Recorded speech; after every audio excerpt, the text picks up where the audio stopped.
Sinili road bike mga boss. Alloy frame, carbon yung fork. Tara check natin ang specs nito mga boss. External kibling pa siya mga boss. Sa size niya, ang top tube niya ay 50 cm. Ang seat tube naman niya ay 46 cm. Small siya mga boss. Hollow teeth bottom bracket na siya. Sa group set, naka Shimano 105 2x11 speed to mga boss. Lopet. Ang ganda nito mga boss. Sa issue ng frame mga boss, may nakikita lang ako malilit na mga gasgas. Pambansang gasgas kung tawagin yan. Yan. Hindi naman nakaka-epekto yan sa performance ng bike. Yan. Yun lang issue niya. Carbon na yung fork mga boss. Shimano 105 2x11 speed.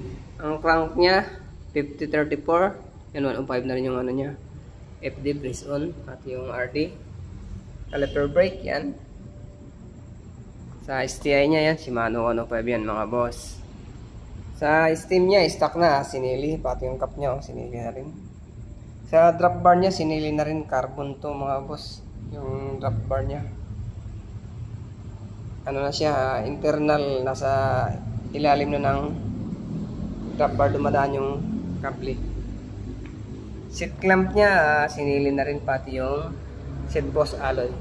At saka yung saddle niya, makulay. Sinili, yan, stock na yan mga boss.